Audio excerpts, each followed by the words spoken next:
On a Saturday afternoon in 1918, 200,000 people lined a street in Philadelphia to watch a parade.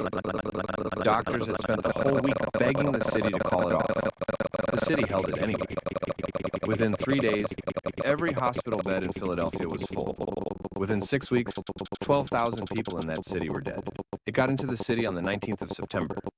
Sailors came into the Philadelphia Navy Yard off ships returning from Europe, carrying something the papers were calling Spanish influenza. This was not the flu people were used to. It killed young, healthy adults, the ones who normally shrug it off. Men would feel fine at breakfast and be dead, their lungs filling with fluid until they drowned in open air. The city's public health director was a man named Wilmer Cruzen. Doctors came to him. They told him what was in the Navy Yard. They told him it was already moving into the civilian population. And they told him what a crowd would do. By the day of the parade, 525 people in the city had come down with it, and 70 were already dead. And here's the part that is hard to read even now. Cruzen knew. On the very day of the parade, the Philadelphia Evening Bulletin printed his own words. "If the people are careless," he said, "thousands of cases may develop, and the epidemic may get beyond control." He said that, and then he let it go ahead. Why? Because it was a Liberty Loan Parade. The country was at war. The government needed the public to buy war bonds, and Philadelphia had a target to hit. There were bands, floats, Boy Scouts, marching troops. 2 miles of it, straight down Broad Street. It was the largest parade in the city's history. 200,000 people stood shoulder to shoulder in the open air for hours, cheering in the middle of a respiratory outbreak that the man in charge of public health had publicly warned might get beyond control. They went home to every neighborhood in the city, and then the incubation period ran out. 72 hours. That is how long it took. Within 3 days of that parade, every single bed in all 31 of Philadelphia's hospitals was full.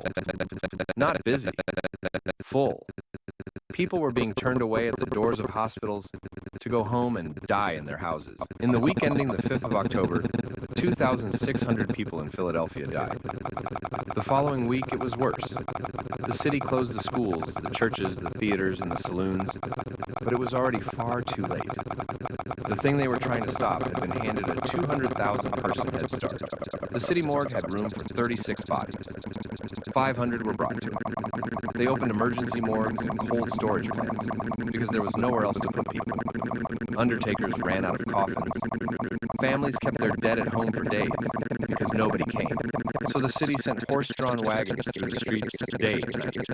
Police and priests went with them, and they collected bodies that had been left out on the porches and pavements, wrapped in sackcloth and bed sheets. Volunteers drove carts down residential streets, calling out for the dead, the way you would call for rags or scrap. There were no coffins in the wagons, just bodies, stacked. At Potter's Field in North Philadelphia, highway crews brought in steam shovels and dug trenches. Seminary students and men out of the city prisons did the burying, because there was nobody else left standing to do it. That is what a parade cost. Now, 1,000 miles west, a doctor named Max Starkloff was the health commissioner of St. Louis, and he was looking at exactly the same information Cruzen had. St. Louis had its own Liberty Loan Parade schedule. Same war, same bond drive, same pressure, same target to hit. Starkloff canceled it. Then he went further. He shut the schools, the theaters, the churches, the pool halls, the saloons. He did it early before the bodies started, which is the hardest possible time to do it. Because on the day you close a city down, nothing has visibly gone wrong yet, and everybody thinks you are overreacting. He was called a lot of things for that. When researchers went back and analyzed the death records from that pandemic, the two cities sit side by side in the data. At the peak of it, the death rate in St. Louis was about 1/8 of Philadelphia's. 1/8. Same disease, same year, same country. The difference was not medicine. There was no medicine. Nobody had a vaccine. Nobody had antibiotics. Nobody even knew for certain what a virus was. The difference was one man canceled a parade and one man did not. That is the whole thing. Two officials, the same week, the same warnings on the same desk, and the gap between their decisions is measured in thousands of parades. Philadelphia has not forgotten. There is an exhibition about it in the city. In 101 years to the day after that parade, people walk the same route again, quietly, to remember the ones who did not come home from watching it. 12,000 people in 6 weeks, from standing outside on a Saturday afternoon. Follow Sourbud's Den for more real stories.